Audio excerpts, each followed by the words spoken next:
नमस्कार दोस्तों, उम्मीद करता हूँ आप सभी बिल्कुल ठीक होंगे और आज की इस खास क्लास को देखने के लिए आप सभी बिल्कुल तैयार होंगे। जितने ऐसे छात्र हैं क्लास के अंदर आ चुके हैं, आप सभी का बहुत-बहुत स्वागत है। फटाफट से मुझे बता दीजिए किसी प्रकार की कोई दिक्कत, समस्या, परेशानी तो आपको नहीं है और चीज़ों को बहुत बेहतरीन ढंग से स्टार्ट करने के लिए हम भी पूरी तरीके से तैयार हैं। तो एक बार मुझे बता दो कौन-कौन छात्र ऐसा है जो क्लास के अंतर्गत आ चुका है, जिससे कि चीज़ों को बहुत बढ़िया ढंग से स्टार्ट किया जा सके। म्यूट कर लीजिए, एक बार साउंड आ रहा है वीडियो में ऊपर, ठीक है। मेरी क्लास का साउंड मुझे ही आ रहा है, तो वो जो म्यूट का बटन होता है जहाँ से साउंड चलती है, जस्ट यूट्यूब के नीचे ही होता है। हाँ, बहुत बढ़िया, शाबाश। चलिए क्लास को स्टार्ट करते हैं।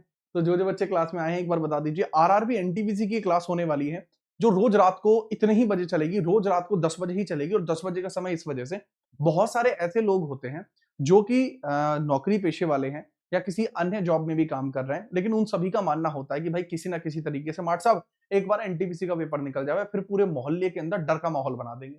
ये उनका लेवल रहता है। तो आज सबकी पार्किंग लगेगी और इसी वजह से क्लास के अंतर्गत मैं आ चुका हूं। बहुत दिनों के बाद मैं यहाँ पे आ रहा हूं और जो भौकाल इस बार कटना चाहिए वो अलग लेवल पे रहना चाहिए। तो जो भी ऐसे छात्र हैं जो आरआरबी एनटीपीसी के लिए पढ़ रहे हैं, तो मुझे बता दीजिए कैसे हैं आप लोग, जिससे कि चीजों को बहुत अलग ही लेवल पर स्टार्ट किया जा सके। हर हर महादेव क्लास को स्टार्ट कर रहे हैं। ओम पार्वती ही पते, Har Har Mahadev. We are starting the class. ठीक है, तो चलिए एकदम भौकाल तरीके से क्लास को स्टार्ट कर रहे हैं।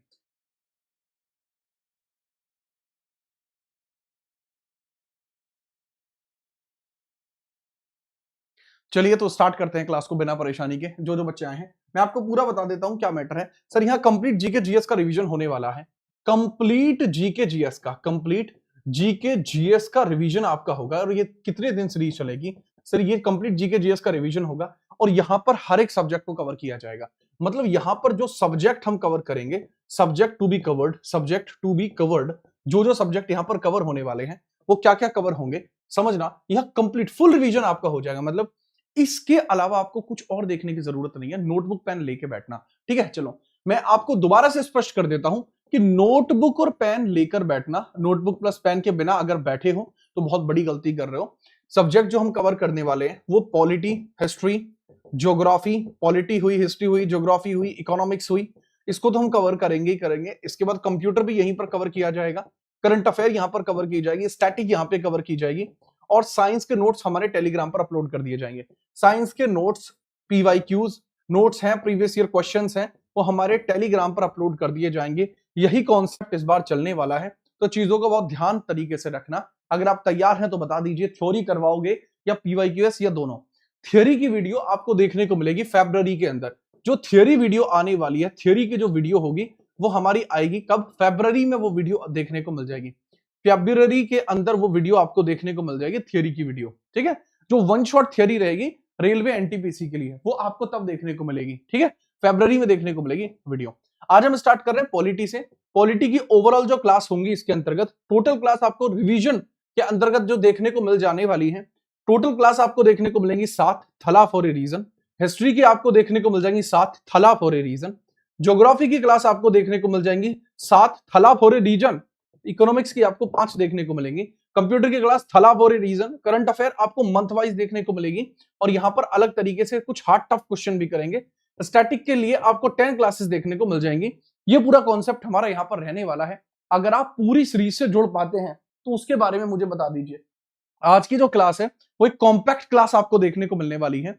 इस क्लास से क्वेश्चन पढ़ के जा सकते हैं एनटीपीसी ग्रेजुएट लेवल के लिए। बेटा जो लेवल है ना, वो सबके लेवल निकलवाने के लिए ही है। तो हर एक तरीके से यहां पर क्वेश्चन आपको दिए जाएंगे, हर एक तरीके से, ठीक है, याद रखना।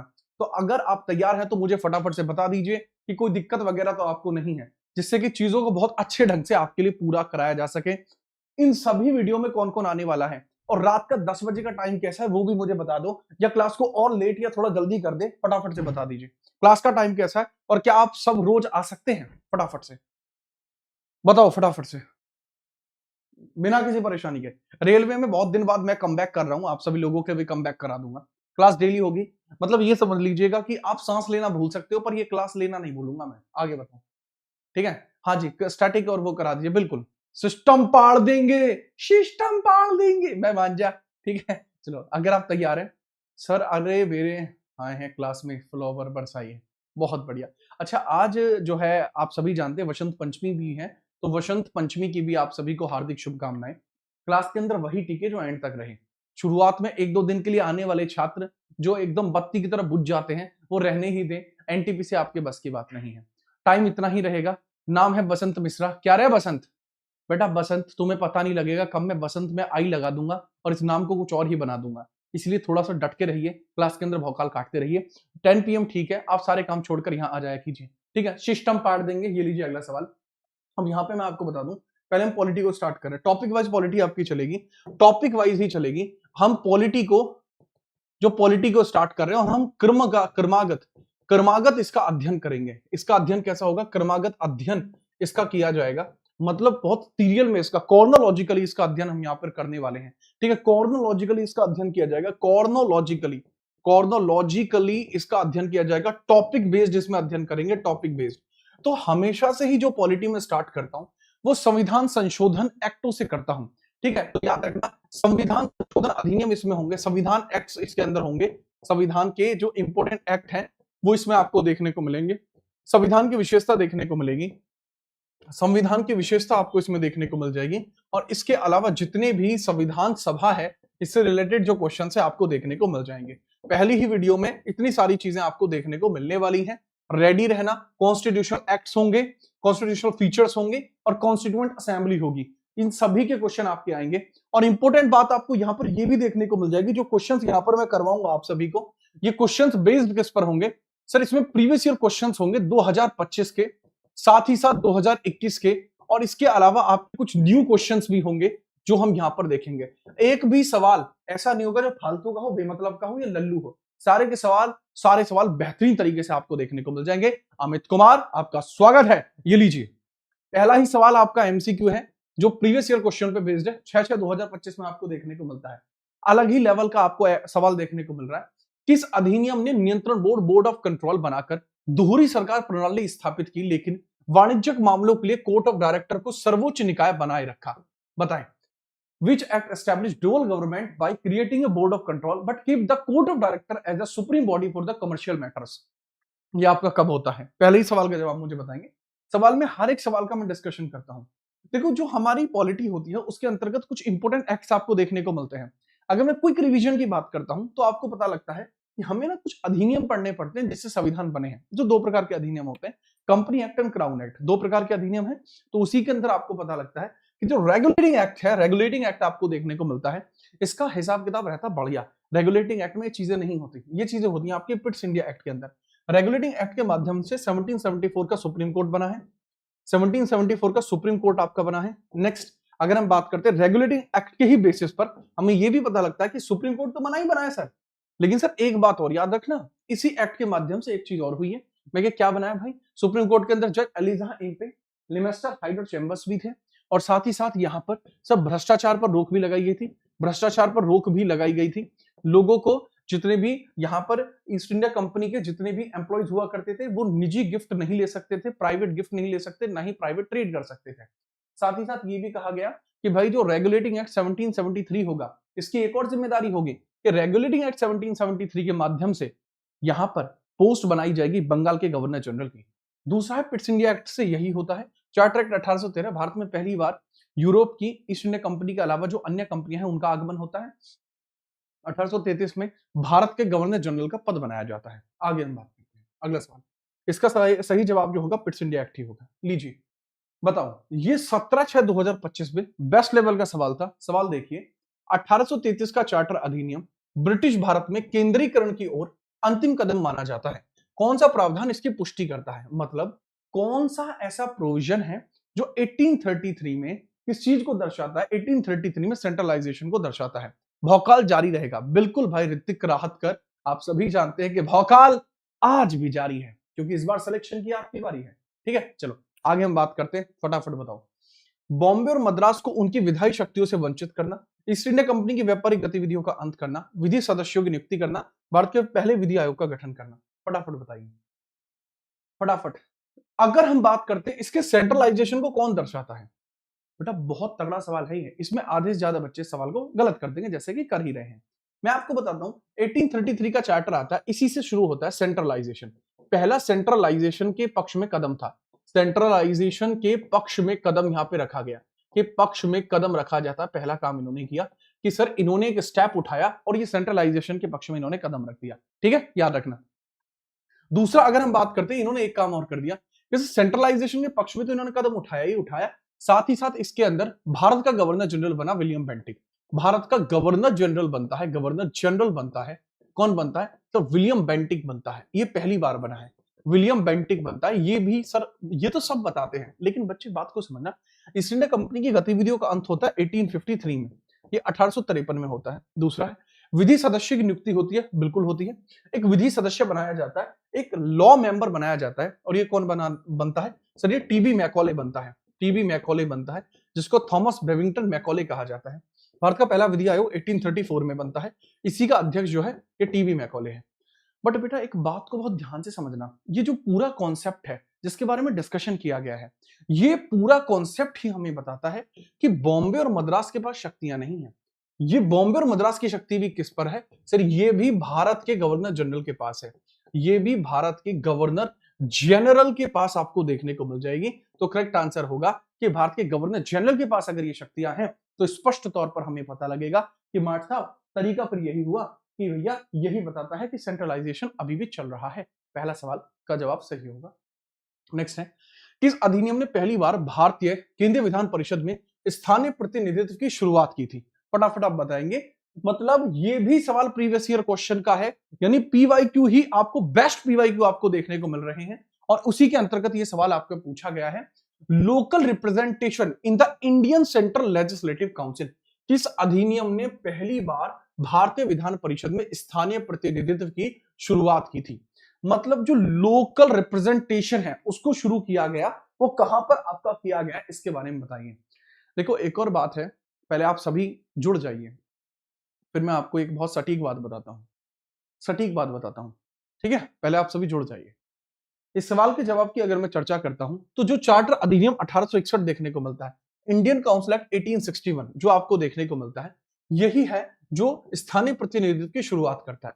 इसी के माध्यम से जो वाइसरॉय होता है, वाइसरॉय तब तक बन चुका था, तो उसको भी ऑर्डिनेंस पावर यहीं से जारी हुई थी।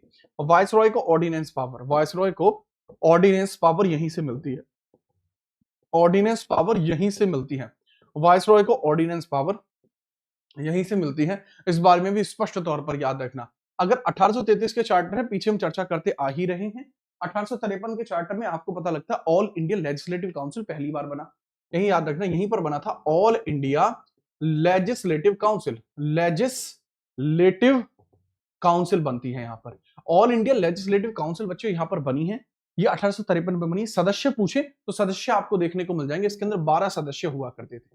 करेक्ट है। 1892 के अंदर अप्रत्यक्ष चुनावों की शुरुआत होती है, किसकी? अप्रत्यक्ष चुनावों की शुरुआत होती है, और साथ ही बजट पर बहस करने का अधिकार भारतीयों को मिलता है। अगला सवाल, भारतीय परिषद अधिनियम 1861 के तहत वायसरॉय अध्यादेश जारी कर सकता है, ऐसे अध्यादेश की अधिकतम वैधता क्या है? 17/6/2025। सवाल खुद बताओ किस लेवल के हैं, सवाल खुद बताइए किस लेवल के हैं, फटाफट बताइए किस लेवल के सवाल आपको यहां देखने को मिल रहे हैं। ठीक है, चलो तगड़े तरीके से बताओ।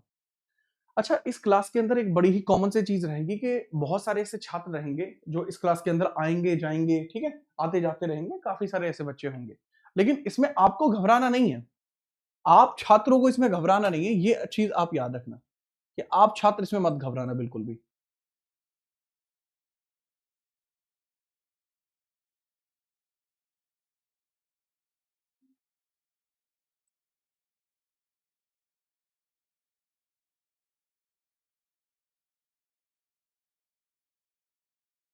चलिए स्टार्ट करते हैं। हाँ, नहीं एक सेटिंग खराब थी इसकी, वो सेटिंग सही करने के लिए गया था, अभी ठीक है। ठीक है, चलिए सवाल में लेवल हाई है, तो याद रखना, भारत परिषद अधिनियम 1861 के तहत वॉइसरॉय अध्यादेश जारी कर सकता है, ऐसे अध्यादेश की वैधता क्या है? सर 6 महीने रहेगी, इंडेफिनिट नहीं थी, 6 महीने वैधता रखी गई थी, इसमें भी थोड़ा सा याद रखना। अब ये जो वैधता है ये किस लिए होती है? सर कुछ ऐसे विषय होते थे जिन पर डायरेक्टली कानून नहीं बन सकते थे, उसी वजह से आपको ये देखने को मिलते हैं। अब यहाँ पूरे पॉइंटर्स को याद रखना कि सर इसी के बेसिस पर आपको पता लगता है कि ये तब है कि ये इसलिए बनाया जा सकता है अगर कोई तत्कालीन मैटर है तो उस पर ये काम करता था, तत्कालीन इमरजेंसी मैटर्स पे काम करता था। कैनिंग के द्वारा शुरू की गई पोर्टफोलियो प्रणाली को किस अधिनियम के द्वारा वैधानिक मान्यता दी गई थी? 20/6/2025 पहली शिफ्ट, यानी previous year question of NTPC prime level का सटीक सवाल आपके समक्ष पूछा गया है। तगड़े तरीके से इसका आंसर दीजिए, ठीक है। चलो सर, रेलवे के लिए है क्या ये? बेटा किस दिन बुद्धि आएगी तुम में, अंकिता कुमारी? बेटा कब सोच पाओगे आप? क्लास में जिंदे तरीके से लिखा हुआ है कि आरआरबी एनटीपीसी जीके जीएस का रिवीजन सीरीज चल रही है, उसके बाद भी अगर आप पूछ रहे हो तो मैं क्या बोलूं आपसे। देखो, लॉर्ड कैनिंग के द्वारा शुरू की जाती है पोर्टफोलियो सिस्टम। ये किस अधिनियम के द्वारा वैधानिक मान्यता इसको दी गई है? तो सर, जो आपको देखने को मिलता है भारत परिषद अधिनियम 1861, इंडियन काउंसिल एक्ट 1861 आपको देखने को मिलता है, जिसके माध्यम से पोर्टफोलियो सिस्टम को मतलब कहा जाता है कि हाँ, ये बिल्कुल ठीक रहेगा। पोर्टफोलियो सिस्टम क्या होता है? कॉन्सेप्ट है ये। What is portfolio system? बेटा पोर्टफोलियो सिस्टम में पता है क्या होता है कि हर एक डिपार्टमेंट को अलग अलग तरीके से क्या किया जाता है, हर एक डिपार्टमेंट को अलग अलग तरीके से बांटा जाता है। जैसे एग्जांपल के लिए, जो एक व्यक्ति है जो होम मिनिस्टर को संभालेगा वो अमित शाह है, डिफेंस को संभालने के लिए हमारे राजनाथ सिंह है। तो अलग अलग डिपार्टमेंट को संभालने के लिए अलग अलग व्यक्ति आपको देखने को मिलते हैं।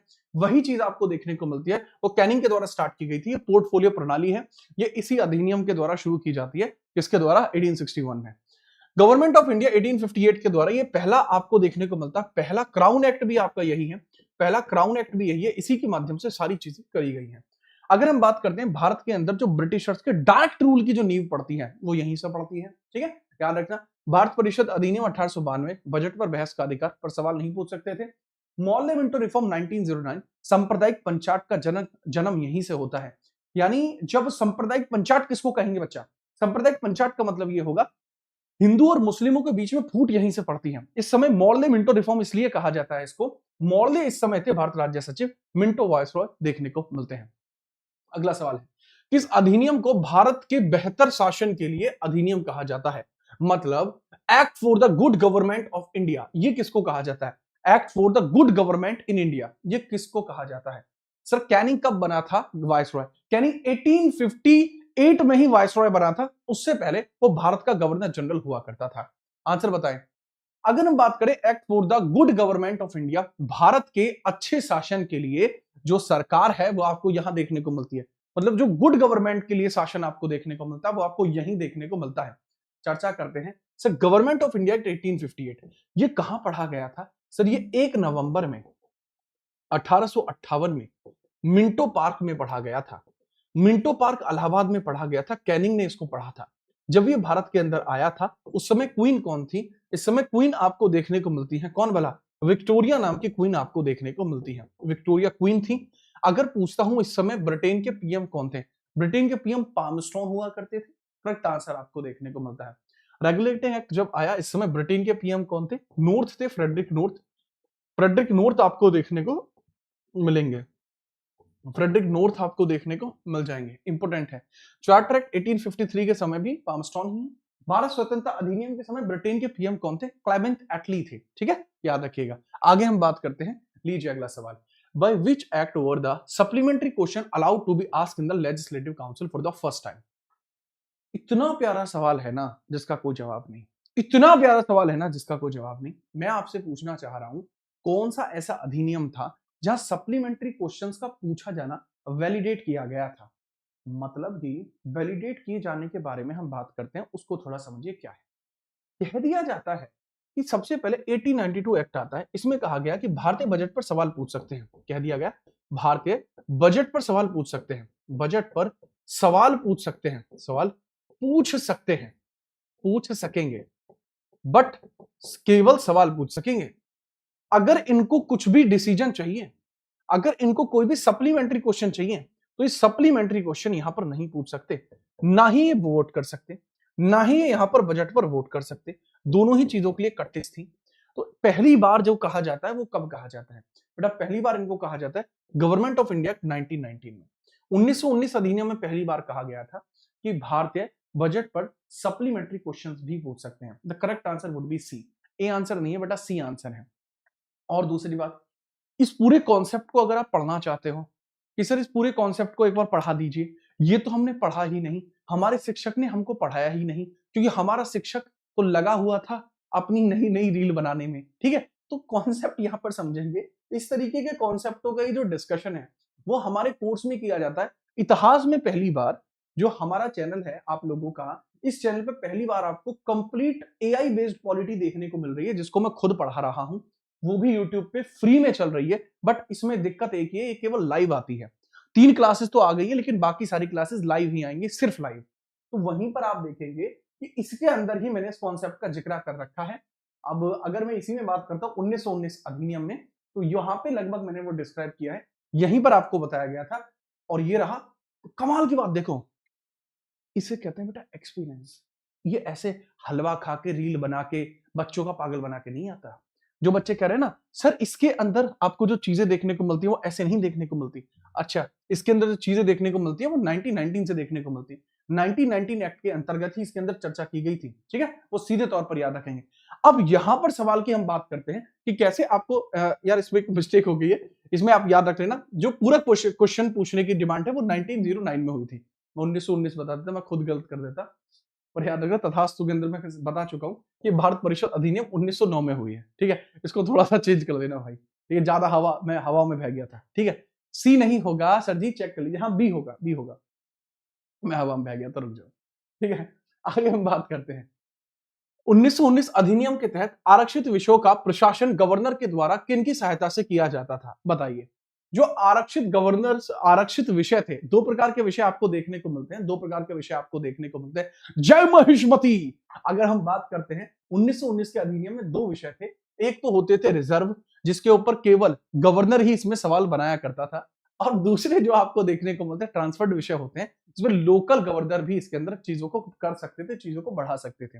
तो ministry is responsible to the council, executive council, secretary of state या वाइसरॉय, किसकी वजह से यहां पर यह बनाया जाता है, ठीक है। चलिए सर अनिक्स भाई हैं क्लास में, अरे टेंशन मतलब अनिक्स बेटा, ये कार्यकारी परिषद यहां पर क्या समझौता करेगी, परिषद के प्रति उत्तरदायी मंत्रियों के द्वारा मनाया जाएगा, किसके द्वारा यह मनाया जाएगा, इसके बारे में स्पष्ट तौर पर बात करते हैं, ठीक है। हाँ भाई क्लास के अंदर जो जो बच्चे आए हैं ना करें भाईजान, ना करें, ठीक है, याद रखेंगे। करेक्ट आंसर की बात करते हैं। देखो बच्चे, वायसरॉय के नहीं, अगर हम बात करते हैं जो रिजर्व विषय है उसके अंतर्गत minister responsible for council, sir ये लोअर हाउसेस में आपको देखने को मिलते हैं। ये कहां देखने को मिलते हैं, these are in the lower houses, ये आपको लोअर हाउस में आपको देखने को मिलते हैं। लोअर हाउस में यह पूरे व्यक्ति आपको देखने को मिलते हैं। तो परिषद के प्रति उत्तरदायी मंत्री क्योंकि लोअर हाउस में, तो ये आपके अंतर्गत हो नहीं सकते। क्यों सागवान साहब, नहीं होंगे, बिल्कुल नहीं होंगे। क्या सेक्रेटरी ऑफ स्टेट होगा, भारत का राज्य सचिव जो होगा, हाँ ये ऊपरी परिषद में है, तो सहायता तो जरूर करेंगे, लेकिन जो एग्जीक्यूटिव काउंसिल है वो अधिक सहायता करेगी। तो B would be the good answer, B would be the good answer, B ज्यादा सही आंसर है, ठीक है, थोड़ा सा याद रख लेना, B is the correct answer, ठीक है। चलिए बहुत बढ़िया, ठीक है। चलिए which act provided for appointment of a statutory commission after 10 years to report the working of the act, किस अधिनियम ने कामकाज पर रिपोर्ट देने के लिए 10 वर्षों के बाद एक वैधानिक आयोग स्टैचुरी कमीशन की नियुक्ति करी थी। कौन सा ऐसा अधिनियम, अब मैं इस बात के लिए छाती ठोक के कह सकता हूं कि पूरे यूट्यूब पर ये कॉन्सेप्ट पूरे बैचेस के अंदर पैसे देके बिना पैसे दिए, ये पूरा कॉन्सेप्ट अगर किसी शिक्षक ने बताया है तो वो शिक्षक मैं हूं। मुझे अपनी तारीफें खुद क्यों करनी पड़ती हैं, क्योंकि भैया हम पेड प्रमोशन नहीं करा सकते, क्योंकि हमारा जो सारा पैसा है वो इस चीज में खर्च हो जाता है कि आपके लिए कैसे चीजें अच्छी कर पाए, वो चीज हमारी सारी खत्म हो जाती है। इस वजह से हमें अपनी तारीफ खुद करनी पड़ती है, बताना पड़ता है कि पूरे यूट्यूब पे आज तक कोई से पढ़ा नहीं पाया और ये हमने ऐसे ही पढ़ा रखा है। देखो बहुत तगड़े तरीके से मैंने बताया था, एक स्टैचुरी कमीशन बनेगा। 1909 का जो अधिनियम है इसको री इवेलुएट करने की चर्चा की गई थी कि 1919 का जो एक्ट है इसको री इवेलुएट किया जाएगा। 1919 के एक्ट को री इवेलुएट करने की बात की गई थी, इसको मूल्यांकित करने की बात की गई थी 10 इयर्स के बाद।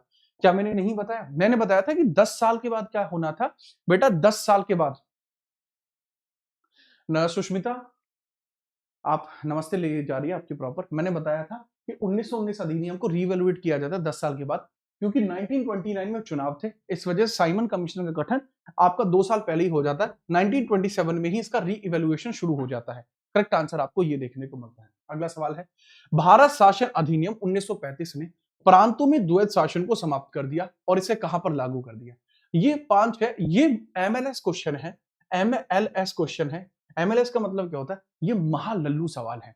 इस तरीके के सवाल को मैं करना उचित नहीं मानता, ना ही इस प्रकार के सवाल को मैं करता हूं, ठीक है। चलिए बेटा ये क्लास रिकॉर्डेड रहेगी, ठीक है, ये क्लास रिकॉर्डेड रहेगी, ठीक है, ये क्लास रिकॉर्डेड रहेगी तगड़े तरीके से। कोई बफरिंग नहीं है, कोई बफरिंग नहीं है डुग्गू, कोई बफरिंग नहीं है। दा जीत राणा से थैंक यू। ठीक है, फटाफट बताओ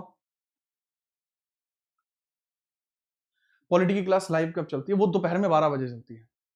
अगर हम चर्चा करते हैं यहां पर, the government of India act 1935 abolish करती है डायरार्की को प्रोविंसेस में और इंट्रोड्यूस इसको कहां पर करती है? सर इसको सेंटर के अंदर इंट्रोड्यूस किया जाता है।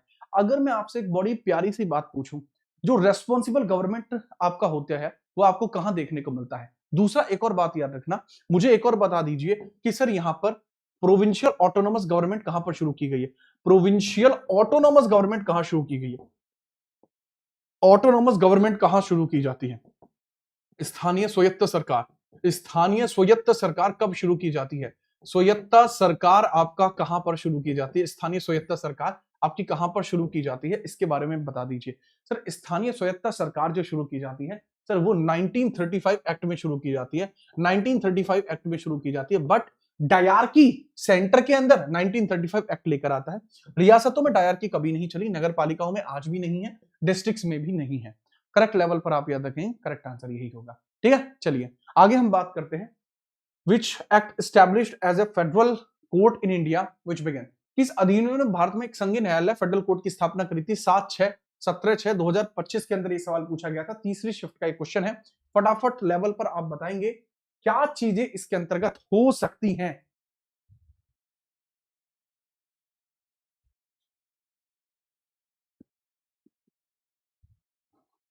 फटाफट बताइए, खुल के खेलो। सवाल क्या कहेगा? देखो बच्चे, अगर मैं स्पष्ट तौर पर बताता हूं कि किस अधिनियम ने भारत में एक संघ है न्यायालय की स्थापना करी है, सर यह 1935 का जो एक्ट है यही क्या काम करता है? सर ये एक फेडरल कोड बनाता है। मैंने एक यहाँ इंफोग्राफिक लगा रखा है बहुत तगड़े लेवल का। 1773 में आपका एक सुप्रीम कोर्ट बनता है कलकत्ता में, 1800 में मद्रास में बनता है, 23 में बनता है आपके बॉम्बे में। तीनों की तीनों ही रद्द कहां हो जाते हैं? 1861 में तीनों की पार्किंग लग जाती है, तीनों रद्द होते हैं। फिर 1935 का एक्ट आता है और ये 1937 में बनाता है एक फेडरल कोर्ट बनाता है, जो आगे चलकर आपका क्या बनाता है? सुप्रीम कोर्ट बनाता है अंडर आर्टिकल 124। 124 आर्टिकल के अधीन आपको यहां पर बनाया जाता है। 1935 एक्ट करेक्ट होगा। भारत स्वतंत्रता अधिनियम सर जी ये 4 जुलाई को ब्रिटिश संसद में आया था। 4 जुलाई को ब्रिटिश संसद में आपको देखने को मिला, ब्रिटिश संसद में देखने को मिला, और 18 जुलाई को वहां से पारित हुआ था। 18 जुलाई को वहां से पारित हुआ था, ये भी कमाल की बात रहेगी। ठीक है, 1909 एक्ट के माध्यम से हिंदू और मुस्लिमों के लिए प्रत्यक्ष निर्वाचन मंडल की शुरुआत भी की गई थी। ठीक है, चलिए आगे हम बात करते हैं बिना परेशानी के। आगे हम बात करते हैं, नेक्स्ट ये लीजिए।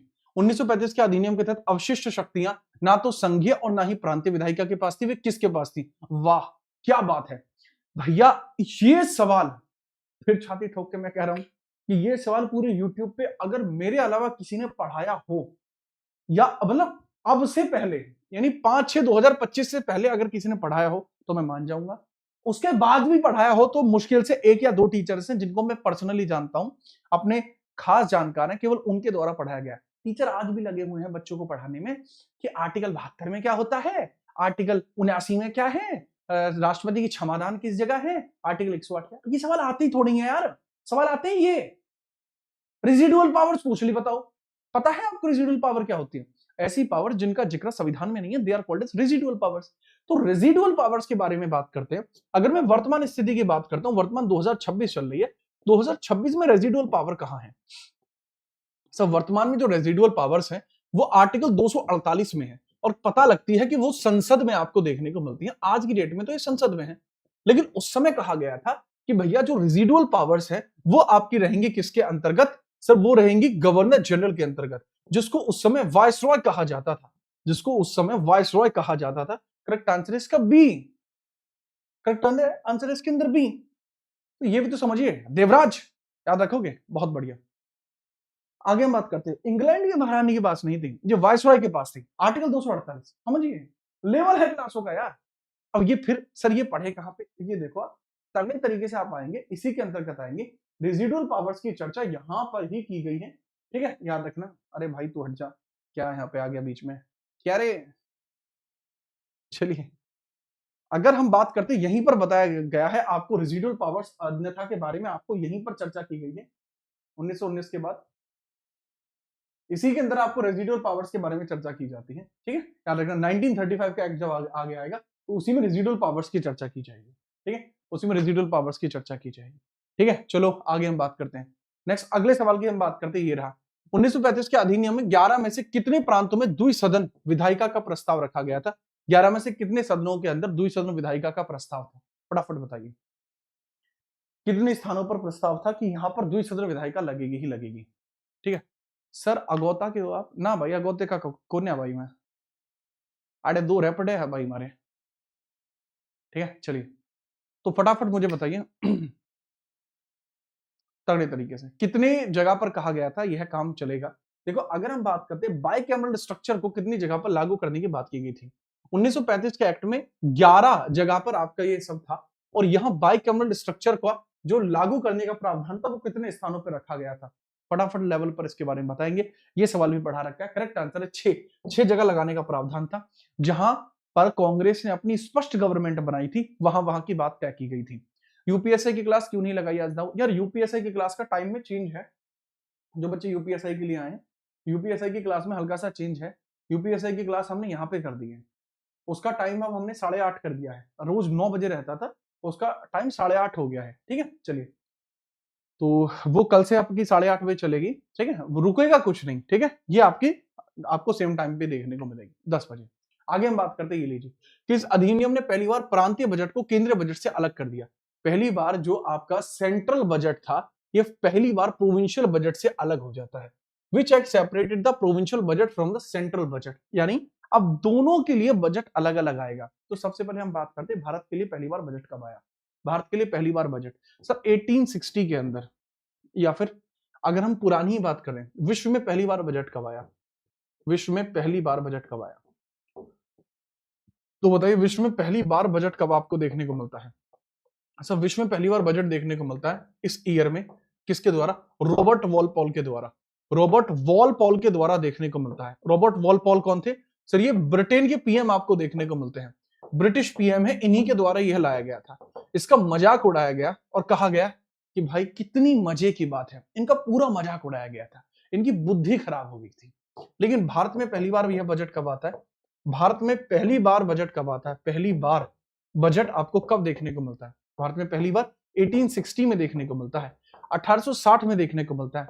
जेम्स विल्सन पाजी लेकर आते हैं, जेम्स विल्सन पाजी लेकर आते हैं। और अगर हम बात करते हैं स्वतंत्र भारत में आर के षटमुखन शेट्टी लेकर आते हैं। अगर हम बात करते हैं 1733 के अंतर्गत पहली बार आपको बजट आता है वर्ल्ड में। इसको बजट नाम कब मिला? क्योंकि इसको ब्यूजेट कहा गया था, चमड़े का थैला कहा गया था, लेकिन इसको जो बजट नाम मिलता है वो 1833 में मिलता है, ठीक है, 1833 में मिलता है। अगर पूछा जाता है कि प्रांतीय बजट को पहली बार कब अलग किया जा रहा है, तो मैं ये नहीं पूछ रहा, ये सवाल बच्चे बच्चे को पता है, लेकिन ये बताइए कि प्रोविंशियल बजट सेंट्रल बजट से अलग कब होता है? ये बताइए, बजट के ऊपर चर्चा कब की गई है? अरे बताते कैसे नहीं हो भाई जी, फटाफट तड़े तरीके से बताइए। देखो इंटरनेशनल लेवल की बात नहीं कर रहे हैं, अरे भाई सही सवाल की बात करते हैं। 1919 का जो एक्ट था इसी के माध्यम से क्या किया जाता है? प्रोविंशियल बजट को सेंट्रल बजट से अलग कर दिया जाता है। करेक्ट आंसर आपका यही होगा, ठीक है। नेक्स्ट हम देखते हैं, ये लीजिए, लंदन में भारत के उच्चायुक्त का कार्यालय किस अधिनियम के द्वारा बनाया गया था? Office for the high commission for India in London was connected by which act? London में हाई कमीशन बनाया जाता है, ये कब बनाया जाता है? लंदन में भारत के लिए हाई कमीशन का जन्म होता है, वो आपको कब देखने को मिलेगा? लंदन में भारत के लिए हाई कमीशन बनाया जाता है, ये कब आपका बनेगा? बताएं फटाफट। भारत के लिए हाई कमीशन का जन्म होता है और ये जन्म आपको कब देखने को मिल जाएगा? ठीक है, फटाफट बताओ सर। अगर हम बात करते हैं हाई कमीशन पोस्ट, अगर मैं आपको बताऊं कि सर जी होम गवर्नमेंट की स्थापना कब की गई है, बस बात खत्म, यहीं पे काम खत्म हो जाएगा। जहां होम गवर्नमेंट की चर्चा की जाएगी वहीं पर ये सारा का सारा जलवा आएगा। अगर हम बात करते हैं कि सर हाई कमीशन की पोस्ट कब बनती है, तो वो थोड़ा सा बताएंगे। सर भारत राज्य परिषद एट लंदन, भारत राज्य परिषद लंदन में कब बना है सर जी? भारत राज्य परिषद इंडिया इंडिया स्टेट सेक्रेटरी या इंडिया काउंसिल आपके कहां बनती है? इंडियन काउंसिल का जो जन्म होता है, इंडियन काउंसिल का जो जन्म होता है वो कब होता है सर? ये होता है 1858 में होता है। इसके अंदर 15 मेंबर्स हैं, 15 सदस्य हैं और यह बनता है लंदन में। तो एक काम तो ये होता है, एक काम तो आपको देखने को मिलता है ये। साथ ही साथ आपको यह भी पता लगेगा कि सर जी 1919 एक्ट के अंदर हाई कमीशन वगैरह भी तय किए जाने हैं, लंदन के अंतर्गत ही वो क्रिएट किए जाने, बट 1858 में इसमें काफी हद तक सिमिलैरिटीज आपको देखने को मिली है, काफी हद तक इसमें सिमिलैरिटीज आपको देखने को मिल जाएंगी। और अगर आप करेक्ट आंसर की तरफ जाएंगे तो वो किस प्रकार से आप इसके अंतर्गत जाएंगे वो ध्यानपूर्वक आप समझिएगा, ध्यानपूर्वक इसके अंदर आपको समझना होगा without any kind of further delay. फटाफट बताइए, ठीक है। चलो हम चर्चा करते हैं आगे बिना परेशानी के, ठीक है। तो ये बनता है बाबू 1858 में। और हाई कमीशन कब बनते हैं ये भी मैंने क्लास में पढ़ा रखा है, ये 1919 में आपको देखने को मिलता है, हाई कमीशन का जन्म होता है, ये भी मैंने अभी रिसेंट की क्लास में पढ़ाया था। नेक्स्ट 1935 एक्ट के माध्यम से क्या होता है सर, यह रद्द हो जाती है, इसको रद्द जो किया गया वो 1935 एक्ट के माध्यम से किया गया है। इस अधिनियम ने भारत में पहली बार महिलाओं को मतदान का अधिकार सीमित पैमाने पर दिया था। सीमित पैमाने का मतलब क्या है, केवल स्वर्ण महिलाओं को दिया था, ठीक है। चलिए, स्वर्ण महिलाओं का मतलब क्या होता है, केवल हाई क्लास की वुमेन्स को यह दिया गया था, only for high class womens, only for high class womens, only for high class womens, उन्हीं को यह जो अधिकार है दिया गया था। विश्व में बात करूं, पहली बार विश्व में सर 1893 के अंदर न्यूजीलैंड में यह अधिकार दिया गया था। बट अगर मैं बात करूं महिलाओं को मतदान का अधिकार जो दिया गया है सीमित पैमाने पर, वह 1919 के अधिनियम से दिया गया था। इसी अधिनियम के माध्यम से भारत में पहली बार सिविल सेवा परीक्षा का आयोजन भी हुआ था, ठीक है। सिविल सेवा परीक्षा का आयोजन भी हुआ था। देखो, अगर हम बात करते हैं सिविल सर्विस एग्जाम भी आपको देखने को मिलता है 1922 में, वो भी इलाहाबाद में पहली बार देखने को मिला था, इलाहाबाद में पहली बार आपको देखने को मिला है। इस बारे में भी स्पष्ट तौर पर आप याद रखेंगे, ठीक है। चलो, करेक्ट आंसर आपका होगा कि B is the answer, B is the answer, ठीक है। चलो आगे हम बात करते हैं, अगला सवाल ये रहा, सांप्रदायिक प्रतिनिधित्व को सिखों, भारतीय ईसाइयों, एंग्लो इंडियंस और यूरोपीय लोगों तक किस अधिनियम के द्वारा विस्तृत किया गया था। सांप्रदायिक प्रतिनिधित्व को, कम्युनल रिप्रेजेंटेशन, इसकी शुरुआत कब होती है सर, इसकी शुरुआत होती है हमारी 1909 एक्ट के माध्यम से, 1909 एक्ट के माध्यम से इसकी शुरुआत होती है। बट अगर हम बात करते हैं ये जो कम्युनल चीजें आपको देखने को मिल रही है, इनको एक्सटेंड कहां तक किया जा रहा है सर, एक्सटेंड करने की बात की जाती है कि 1919 एक्ट के माध्यम से इनको आगे तक एक्सटेंड किया जाएगा, इनको सिखों के लिए, भारतीय ईसाइयों के लिए, एंग्लो इंडियंस के लिए और यूरोपियन लोगों तक के लिए इस अधिनियम को विस्तृत किया जाएगा 1919 में। पर कमाल की बात यह थी कि योजना सफल नहीं हो पाई, ठीक है। ये योजना सफल नहीं हो पाई, इस तरीके की बातें यहां पर की गई हैं, ठीक है, याद रखिएगा। दूसरा है कि सर 1935 एक्ट भी था सर, इसमें डिप्रेस्ड क्लास भी शामिल होगी, इसके अंदर पिछड़ा वर्ग भी शामिल होगा, तब वो चीजें सही हो सकती हैं, ठीक बात। आगे बात करते हैं, किस अधिनियम के द्वारा काउंसिल ऑफ इंडिया राज्य सचिव का सलाहकार निकाय को समाप्त कर दिया गया था। अभी जस्ट मैं पीछे बता के आया हूं, यहां भी हिंट दी गई है सर। पहली बात तो जो काउंसिल ऑफ इंडिया मतलब the advisory body for the secretary of state, इसको क्रिएट कब किया गया था सर। अगर क्रिएशन की बात आ जाती है तो क्रिएट किया जाता है 1858 एक्ट के माध्यम से, under under home government, under home government इसको शुरू किया गया था, अंडर होम गवर्नमेंट इसको शुरू किया गया है, गृह सरकार के अधीन इसको शुरू किया गया है। परंतु जब बात आती है इसकी समाप्ति की तो 1935 में इसको समाप्त किया जाएगा। समाप्त कब किया जाएगा, 1935 एक्ट के माध्यम से इसको समाप्त किया जाएगा, 1935 के माध्यम से इस अधिनियम को समाप्त किया जाएगा, याद रखेंगे, बहुत बढ़िया। आगे हम बात करते हैं, 1935 के अधिनियम के तहत संघीय विधानसभा निचला सदन का कार्यकाल कितना होना था, होना था है under the 1935 act the federal assembly the lower house, initially इसका कितना था, इनिशियली 3 इयर्स था। इनिशियली बनी कब थी, इनिशियली 1919 में इसकी स्थापना हुई है और तब इसका कार्यकाल कितना रखा गया था बेटा, 3 इयर्स का कार्यकाल इसका रखा गया था। यार इस लेवल मतलब मुझे बड़ा अच्छा लगता है ऐसे सवाल जब आते हैं, मुझे बहुत अच्छा लगता है, क्योंकि ये वो सवाल है यार जो मैंने मेहनत करी है, मैंने तराशा है तुम्हें एक पत्थर की तरह, बनाया है तुम्हें मूर्ति भगवान की तरह। तो ये समझिए यार लेवल रखा है इसके अंदर। बेटा इनिशियली है, पूछ रहा है कि संघीय विधानसभा का निचले सदन का कार्यकाल कितना होना था, 1935 एक्ट में बात की गई थी कि इसको आगे बढ़ाया जाएगा। ये चर्चा इसके अंतर्गत की गई थी कि भाई इसको हम आगे बढ़ाएंगे तो कितना किया जाना था सर, जितना वर्तमान में है। वर्तमान में कितना है, अरे 5 साल है, उतना ही तो किया जाना था। अगर परमानेंट की बात करते तो ये परमानेंट हाउस नहीं है, परमानेंट हाउस अपर हाउस था जिसको स्टेट काउंसिल बोला जाता था। ए नहीं होगा अनिक्स, बेटा बुद्धि का प्रयोग करो, कहा क्या गया है 1935 एक्ट में इसको 3 साल को कितना करना था, 5 साल करना था। ये है concept. Which act made the governor general of the Bengal governor general of India and vested him all the civil and military powers. ऐसा पहली बार कब हुआ, जब पूरी सिविल एंड मिलिट्री पावर्स भी इन्हीं को दे दी गई। फटाफट बताइए, फटाफट बताओ, खेल के खेलो, कोई बात नहीं बेटा। और बताइए कैसे हैं आप लोग। रेलवे में काफी दिनों के बाद हम आए हैं, स्वागत तो करिए आप हमारा है। चलो, वैसे रेलवे में काफी लंबे टाइम आने के बाद भी आप लोगों का प्यार बना रहा, ये बड़ी बात है। चलिए, ये काफी एमएलएस क्वेश्चन है, महालल्लू सवाल है। 1833 का चार्टर अधिनियम आपको देखने को मिलता है, जिसके माध्यम से आपको भारत का गवर्नर जनरल पद जो है वो बना दिया गया था। मतलब जो बंगाल का गवर्नर जनरल था, खत्म करके ये बनाया गया था। प्रथम व्यक्ति जो यहाँ पर बैठता है उसका नाम आपको क्या देखने को मिलता है, विलियम बेंटिक। विलियम बेंटिक ही पहला व्यक्ति है जो आपको यहाँ देखने को मिलता है। ठीक है, याद रखना। अच्छा, ये बताइए सवालों का लेवल कैसा है और सवालों का कॉन्सेप्ट कैसा है। नए सवाल देखने को मिल रहे हैं, ठीक है, नए सवाल देखने को मिल रहे हैं, ऐसे ही आपको देखने को मिलेंगे नए सवाल। नेक्स्ट है, 1833 में शुरू की गई गवर्नर जनरल की परिषद के पहले विधि सदस्य कौन थे, बताइए। Who was the first law member of the Governor General's Council introduced in 1833? होता क्या है कि भारत के अंदर पहली बार विधि आयोग का गठन किया जाता है। भारत में पहली बार विधि आयोग का गठन किया जाता है। ठीक है, बताओ, भारत में पहली बार पहली बार विधि आयोग का गठन किया गया था। किसका, भाई साहब, विधि आयोग का गठन किया गया था। विधि आयोग का गठन किया गया था। विधि आयोग का गठन किया गया था। गठन किया, भारत में पहली बार विधि आयोग का गठन किया। ठीक से, जिस विधि आयोग का गठन किया गया, इसके पहले अध्यक्ष किसको रखा जाता है, टीबी मैकॉले को रखा गया जाता है। किसको, टीबी मैकॉले को रखा जाता है। TB Macaulay, Thomas Babington Macaulay, TB Macaulay इनका नाम था। मैकॉले इनका नाम है, करेक्ट आंसर यही होगा। परिषद के पहले विधि सदस्य TB Macaulay, A is the answer. ठीक है, याद रखेंगे, बहुत बढ़िया, बहुत बढ़िया। अगला सवाल हम देखते हैं, ये लीजिए नेक्स्ट क्वेश्चन।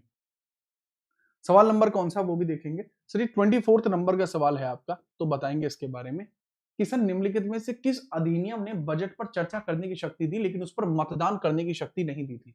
बजट पर चर्चा करने की शक्ति दी थी लेकिन मतदान ना करने की शक्ति दी थी, कि मतदान नहीं कर सकते, केवल आप चर्चा ही चर्चा कर सकते हैं। तो इस बारे में बताएं।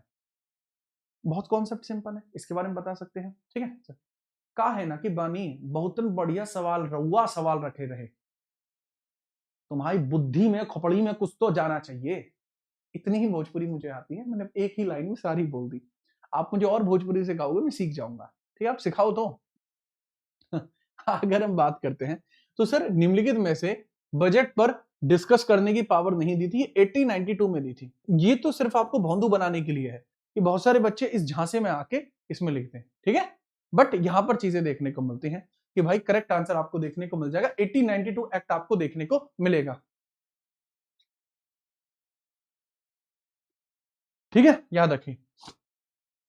ठीक है, चलिए नेक्स्ट हम बात करते हैं, 1892 अधिनियम देखने को मिलता है। 1861 की हम बात करते हैं, इसके थ्रू गवर्नर जनरल को अध्यादेश जारी करने की शक्ति मिली थी। 1909 में कम्युनल सेपरेशन शुरू हुआ था, मॉडल एक्ट यही था। ये मॉन्टेग्यू चेम्सफोर्ड अधिनियम देखने को मिलता है। ठीक है, चलो नेक्स्ट है, भारतीय स्वतंत्रता अधिनियम 1947 के तहत नया संविधान बनने तक दोनों डोमिनियन में से प्रत्येक के संवैधानिक प्रमुख के रूप में कौन कार्य करेगा। कौन ऐसा व्यक्ति होगा जो प्रत्येक में प्रमुख के तौर पर कार्य करेगा, ऐसा कौन व्यक्ति रखा गया था, फटाफट बताओ। फटाफट बताइए, कौन प्रमुख व्यक्ति रखा जाएगा जो दोनों के लिए कार्य करेगा, जब तक कि यह दोनों डोमिनियन में से प्रत्येक के संवैधानिक प्रमुख के रूप में कौन कार्य करेगा, संविधान बनने तक कौन ऐसा व्यक्ति होगा जो प्रमुख के तौर पर कार्य करेगा, फटाफट बताओ।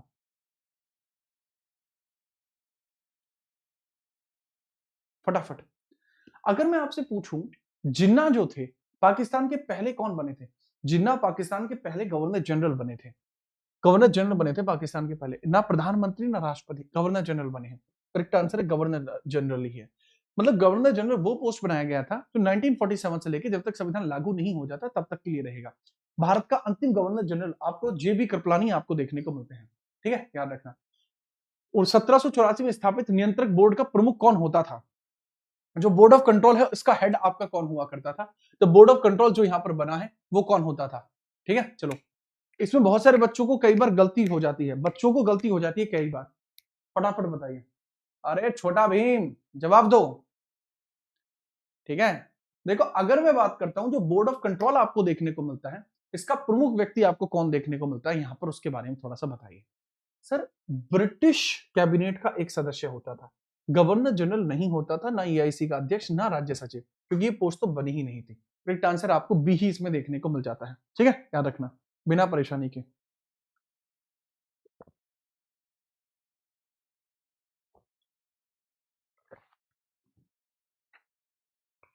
आगे बढ़े, लीजिए। किस अधिनियम ने ईस्ट इंडिया कंपनी को भारतीय क्षेत्रों पर महारानी के ट्रस्ट के रूप में कब्जा बनाए रखने की अनुमति दी, लेकिन बिना किसी निर्दिष्ट समय सीमा के? बहुत बढ़िया, मोनोपोली को एंड कर दिया गया। इसे कहा जाता है कि मोनोपोली को एंड करके जो आपके ट्रेड राइट है उनको बढ़ा दिया जाता है, वो भी इनफाइनाइट टाइम के लिए। मतलब मोनोपोली को तो खत्म कर दिया गया था, मोनोपोली को तो समाप्त कर दिया गया था 1833 में, 1833 में, लेकिन 1833 में इसको समाप्त करने के बाद यह कह दिया गया था कि आपका भारत में व्यापार की स्थिति आपकी लंबे समय तक बढ़ जाएगी। भारत में व्यापार की जो स्थिति है आपकी, भारत में व्यापार की स्थिति जो है आपकी, वो अनंत काल के लिए बढ़ जाएगी। स्थिति वो इनफाइनाइट टाइम के लिए बढ़ गई। आप जब तक रह पाए तब तक रहिएगा, इसमें कोई 20 साल या आगे तक का टेन्योर नहीं है, ये 1853 में कहा गया था। अच्छा, यही चीज आपको मैं बताऊं, फिर से वही बात है कि बेटा जो तथास्तु सीरीज यूट्यूब पे चल रही है, जो केवल लाइव में आती है, उसमें इसकी भी चर्चा की गई है। ठीक है, चलो नेक्स्ट हम बात करते हैं 1919 अधिनियम। The council of state upper house consist होती थी, इसमें कितने सदस्य शामिल होते थे? 13/6/2025 एग्जाम में आया हुआ सवाल, तगड़े तरीके से। सर जीएस आपके भरोसे है, निश्चित तौर पर मैं आपकी ऐसी जीएस कराऊंगा कि पेपर में चौंक जाएंगे वो लोग जो आपके पड़ोसी होंगे, क्योंकि आपके नंबर उनसे क्या पूरी शिफ्ट में सबसे ज्यादा होने वाले हैं। लेवल तो छोटा भीम मुझे जवाब दीजिए, 1919 के अधिनियम के तहत राज्य परिषद उच्च सदन में कितने सदस्य शामिल होते थे? सर 60 सदस्य शामिल होते थे उच्च सदन के अंदर। जो अपर हाउस होता था उसके अंदर 60 मेंबर्स होते थे, जिसके अंदर जो मेंबर्स होते थे 34 इनके लिए होता था चुनाव, और बाकी जो 26 मेंबर्स होते थे इनको किया जाता था यहां पर अपॉइंट। तो ये कॉन्सेप्ट कुछ इस प्रकार से आपका चला है, ये अपॉइंट होते हैं, इनके लिए चुनाव होता है। ठीक है, याद रखना। अगला सवाल, भारत में पृथक निर्वाचन मंडल की अवधारणा पहली बार किस अधिनियम में देखने को मिली थी? सर 20/6/2025 में आया रखा है ये भी, तो याद रखना सर, ये मॉर्ले मिंटो रिफॉर्म 1909 में देखने को मिली थी। अगर कहा जाता है कि भारत में पृथक निर्वाचन मंडल को विस्तृत करने की बात कहां की गई थी, विस्तृत करने की बात कहां की गई थी? सर ये 1919 में विस्तृत किया गया था। शुरुआती तौर पर ये केवल हिंदू और मुस्लिम के बीच में सेपरेशन करता है, लेकिन उसके बाद जो इसको एक्सटेंड किया गया वो 1919 एक्ट में किया गया है। ठीक है, चलिए नेक्स्ट आगे बढ़ते हैं। किस अधिनियम को सेंट हेलेना अधिनियम के रूप में भी जाना जाता है? कौन सा अधिनियम है जो सेंट हेलेना अधिनियम कहा जाता है? ठीक है, चलिए मैं तुम्हें सटीक बिंदु बता दूंगा। ये खैर मैंने भी कहीं नहीं पढ़ाया, ये वाला जो कॉन्सेप्ट है, क्योंकि ये मैंने भी कहीं नहीं पढ़ाया, तो मैं ये मान के चलता हूं अगर कोई चीज मैंने नहीं पढ़ाई है, वो भी थ्योरी की क्लास में, तो वो किसी ने नहीं पढ़ाया। बेटा आंसर तो कोई भी बता देगा इसका, कि यहाँ पे जिंदा दिख रहा है कि 1833 इसका आंसर है। बट सेंट हेलेना एक्ट क्या था? तो मैं सेंट हेलेना एक्ट को एग्जैक्टली बताता हूँ। सेंट हेलेना एक्ट क्या होता है? मोनोपोली का समाप्त होकर, मोनोपोली का समाप्त होकर, ठीक है चलिए, मोनोपोली मोनोपोली को समाप्त करके, मोनोपोली का समाप्त होकर, ठीक है, और वो भी क्या, व्यापार मोनोपोली का समाप्त होकर, व्यापार मोनोपोली का समाप्त होकर केवल प्रशासनिक कार्य करना, केवल प्रशासनिक निकाय बनना, केवल प्रशासनिक निकाय बनना, केवल प्रशासनिक निकाय बनना, इस चीज को क्या कहा जाता है? दैट इज नोन एज, इस चीज को कहा जाता है हेलेना एक्ट। केवल इतना ही हेलेना एक्ट होता है। ठीक है, केवल इतना ही हेलेना एक्ट होता है, यही है हेलेना एक्ट। यही कॉन्सेप्ट हेलेना एक्ट में देखने को मिलता है। करेक्ट आंसर 1833 है। हेलेना एक्ट इतना ही होता है। ठीक है, चलिए याद रखेंगे, बहुत बढ़िया तरीका। आगे बढ़ते हैं, ये लीजिए अगला सवाल है। Government of India act base करता है किसकी रिपोर्ट पर? ये बहुत तगड़ा है, ये बहुत अच्छा सवाल आपको देखने को मिलता है कि किस रिपोर्ट पर निर्भर करता है। सर मॉन्टेग्यू चैम्सफोर्ड रिपोर्ट पर निर्भर करता है, इसलिए 1919 अधिनियम को मॉन्टेग्यू चैम्सफोर्ड एक्ट कहते हैं। ये भी 23/6/2025 में आया हुआ सवाल है, अच्छे लेवल का सवाल है। ठीक है, आगे है, किस अधिनियम ने भारतीयों को वायसरॉय गवर्नर की कार्यकारी परिषदों के साथ जुड़ने की अनुमति दी थी? मतलब ऐसा कौन सा था which act allowed Indians to associate with the executive council of viceroy and governors. Governor और वाइसरॉय के अंतर्गत जो इनकी परिषद होगी इससे जुड़ पाएंगे आप? फटाफट बताओ, तगड़े तरीके से बताइए, ठीक है, तगड़े तरीके से बताइए।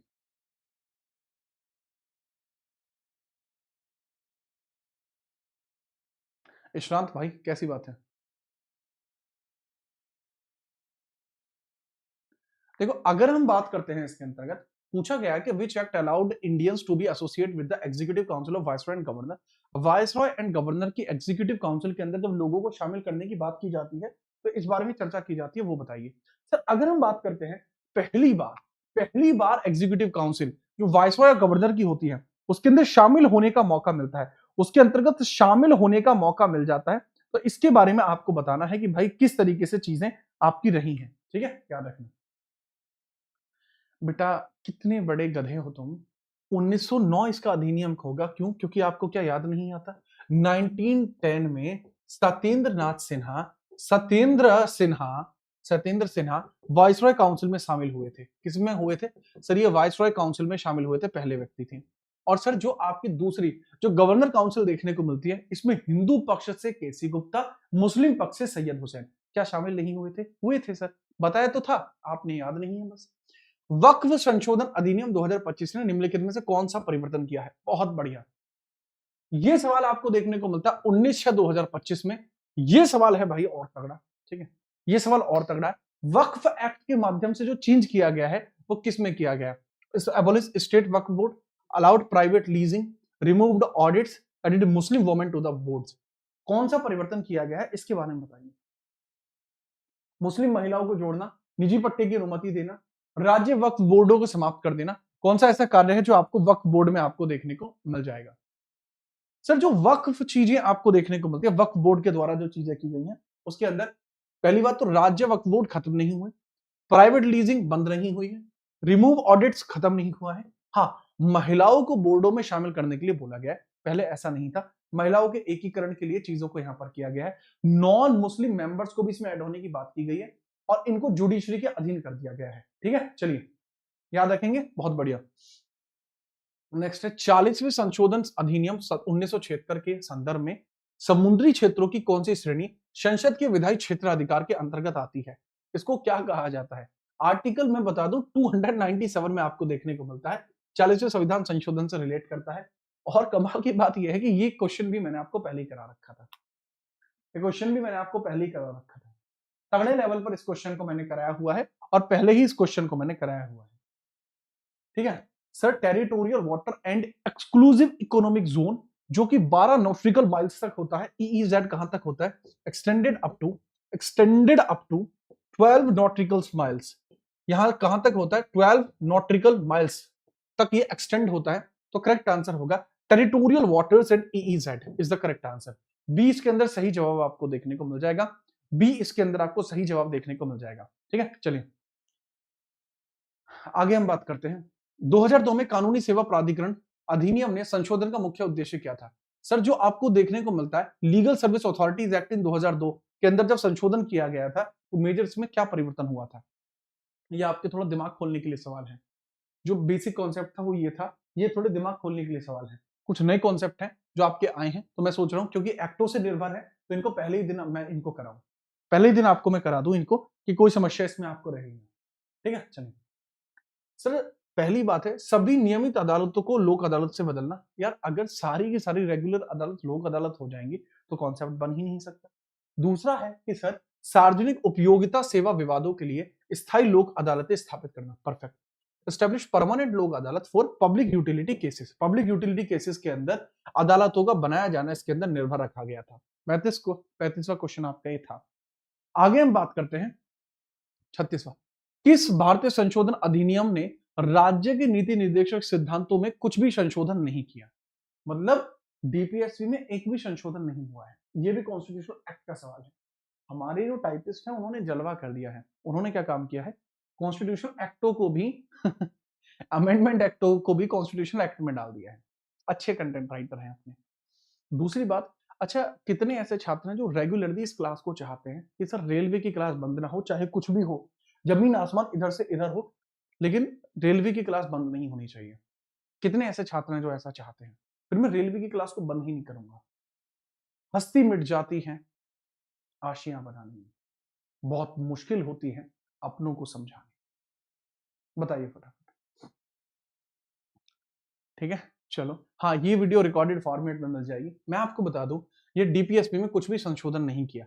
86वें संविधान संशोधन 2002 के माध्यम से आर्टिकल 45 अमेंड होता है। 45 अमेंड होता है, जो पहले 0 से 6 इयर्स का कॉन्सेप्ट रखा गया था शिक्षा के लिए, उसको 0 से 14 इयर्स कर दिया गया। 42वें संविधान संशोधन के द्वारा 39 ए को एड ऑन किया गया था, 39 में एड ऑन किया गया, 39 ए में, 43 ए में, 48 ए में भी एड ऑन किया गया था। 90वें संविधान संशोधन में 43 बी को जोड़ा गया था। 48वें संविधान संशोधन के माध्यम से कोई भी इसमें संशोधन नहीं किया गया। ठीक है, चलो सर, इस तरीके की थ्योरी नॉलेज के लिए हम क्या परचेज कर सकते हैं? एक बच्चे का कॉन्सेप्ट का सवाल है बेटा, आप तथास्तु बैच ले सकते हैं, सिलेक्शन वे एप्लीकेशन पे है। नेक्स्ट, अगला सवाल आपको देखने को मिलता है 37वां। टोटल 40 क्वेश्चन है आज की क्लास में। आज की क्लास में क्वेश्चंस कितने? टोटल 40 क्वेश्चन आपको देखने को मिलेंगे। प्रयागराज से प्रणाम, प्रणाम भाई जी। नेक्स्ट हम पूछ रहे हैं कि राष्ट्रीय कानूनी सेवा प्राधिकरण नालसा जो अन्य कानूनी सेवा संस्थानों के साथ लोक अदालतों का संचालन करता है, किस अधिनियम के तहत गठित किया गया था? नालसा की स्थापना जो होती है वो किस एक्ट के माध्यम से होती है? नालसा की जो स्थापना होती है वो किस अधिनियम के माध्यम से आपकी की जाती है? इसके बारे में आपसे पूछा जा रहा है, फटाफट बताओ। नालसा की स्थापना। अच्छा, नालसा की स्थापना से पहले ये जान लीजिए, फिर बाद में आप बच्चे भाग जाते हैं तो आपको पता नहीं लगेगा कि कॉन्सेप्ट क्या है। देखो, बात को समझना, जो ये लाइव क्लास चल रही है, इसी लाइव क्लास के अंतर्गत कुरकुरे वगैरह तो मत खाना। ये कमेंट किया गया है, टारगेटेड ग्रुप है एक, इस पे आप क्लिक करना, इस टारगेटेड ग्रुप से आप जुड़ जाइए। ये एनटीपीसी 2026 का ग्रुप है, ये केवल एनटीपीसी की ही बारे में चर्चा करेगा, इसमें किसी अन्य की चर्चा नहीं की जाएगी। और इसमें केवल वही जुड़ना जो इस बार आरआरबी एनटीपीसी क्लियर करना चाहते हैं। फालतू भीड़ बिल्कुल मत बढ़ाना, मैं भीड़ नहीं चाहता, मैं छात्र चाहता हूं जो सिलेक्शन लेने आए, मैं वही चाहता हूं। ठीक है, वही चाहता हूं, यहीं पर आ पाना। इसी जैकेट में फोटो लिया है, टेंशन बिना परेशानी के। ठीक है, केवल वही आना जो एनटीपीसी में चाहता। तो मैंने बताया राष्ट्रीय कानूनी सेवा प्राधिकरण नालसा जो अन्य कानूनी सेवा संस्थानों के साथ लोक अदालतों का संचालन करता है, इसके लिए लीगल सर्विस अथॉरिटी एक्ट 1987 था जो नालसा की एस्टेब्लिशमेंट को आगे बढ़ाता है। आगे हम बात करते हैं 38वां सवाल। पूछा गया है which fundamental right was subjected to additional restrictions by the first amendment act of 1951। पहले संशोधन अधिनियम के द्वारा किस मौलिक अधिकार पर अतिरिक्त प्रतिबंध लगाए गए थे? बताइए। अतिरिक्त प्रतिबंध लगाए गए हैं, एडिशनल इसके ऊपर प्रतिबंध लगाए गए हैं कि कुछ ऐसे भी प्रतिबंध हैं जो इनके ऊपर रहेंगे, तो उनके बारे में पूछा जा रहा है कि कौन से प्रतिबंध लगाए गए हैं। सर, अगर कोई ऐसा बोलने का प्रयास करता है जिससे कि सामने वाले व्यक्ति की मानहानि होती है, तो उस प्रकार के प्रावधानों को भी रद्द किया गया है। इस बात को स्पष्ट किया जाता है कि भाषण और अभिव्यक्ति की स्वतंत्रता के अधिकार को यहां रोका जाता है। आर्टिकल 19 के अंदर डेरोगेशन की गई है, आर्टिकल 19 के अंदर डेरोगेशन की गई है, इस बारे में थोड़ा सा याद रखना। आर्टिकल 15 में भी डेरोगेशन है, तो करेक्ट आंसर इसका ए होगा, इसके अंदर कमी की जाती है। ठीक है, नेक्स्ट अगला सवाल है, सर जी भारत में मानवाधिकार संरक्षण अधिनियम कब पारित किया गया था? ह्यूमन राइट एक्ट आपको कब देखने को मिलता है? जो ह्यूमन राइट्स बनते हैं इसके अंतर्गत 13 मेंबर देखने को मिलते हैं। जो नेशनल ह्यूमन राइट कमीशन है, एनएचआरसी है, नेशनल ह्यूमन राइट कमीशन है, इसके अंतर्गत कितने मतलब इसका भारत में मानवाधिकार संरक्षण अधिनियम पारित कब होता है? तो 1993 में यह पारित होता है। पारित कब होता है? 1993 में यह पारित होता है। कब पारित होता है? 1993 में पारित होता है। इसके बारे में थोड़ा अच्छा से याद है।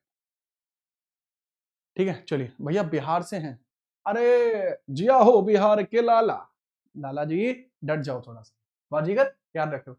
अगर हम बात करते हैं, ये सवाल आपको देखने को मिलता है, आपका 40वें नंबर का है। तो इसमें पूछा गया है किस संविधान संशोधन ने सहकारी समितियां बनने के अधिकार को मौलिक अधिकार के हिस्से के रूप में मान्यता दी? बेटा मौलिक अधिकार बना दिया है किसको? सर, मौलिक अधिकार बना दिया जाता है कोऑपरेटिव सोसाइटीज को। अगर हम बात करते हैं तो आपको जो 97th अमेंडमेंट एक्ट देखने को मिलता है जो कि 2011 में आया है, इसी अधिनियम को आप याद रखना, 97 अमेंडमेंट एक्ट ही आपको देखने को मिलता है जो 2011 में लाया गया है। इसी के माध्यम से आपको जोड़े जाते हैं आर्टिकल 43 बी जोड़ा जाता है, आपके संविधान का भाग 9 बी जोड़ा जाता है, इसके लिए आर्टिकल 243 जेड एच से लेके जेड टी ये सब इसमें जोड़े जाते हैं। साथ ही साथ इसके अंतर्गत एक और आर्टिकल जोड़ा जाता है 19 फर्स्ट का सी, और ये सबके सब आर्टिकल्स मिल मिला के आपके लिए क्या क्रिएट करते हैं सर, सबके सब आर्टिकल्स मिल मिला के हमें एक चीज बताते हैं कि कोऑपरेटिव सोसाइटी एक फंडामेंटल राइट है, क्योंकि यही फंडामेंटल राइट का कॉन्सेप्ट है। तो यहीं पर हमें पता लग जाता है। ठीक है, अब यहां पे हमारे 40 क्वेश्चन पूरे हुए। अब ये सवाल है, what was the main change introduced by the 2015 amendment to the citizenship act. 2015 के सिटीजनशिप एक्ट में क्या चीजें चेंज की गई थी, ये भी मैंने क्लास में पढ़ा रखा है, ये भी मैंने क्लास में ऑलरेडी डिस्कस कर रखा है। हर एक चीज ऐसी है जो मैंने डिस्कस कर रखी है, इसके बारे में जरूर बताना। ये आपका होमवर्क क्वेश्चन है। कल भी ये सेम क्लास होगी ही होगी, कल भी सेम क्लास होगी, और एक विशेष सूचना है जो हम टेलीग्राम पे साझा करेंगे लगभग 12 बजे, तो उसके लिए भी रेडी रहना। आज के लिए इतना ही रखता हूँ। हंसते रहिए, मुस्कुराते रहिए, पढ़ते रहिए। मैं आपसे अब कल मिलूंगा, बट इस सवाल का जवाब जरूर देना।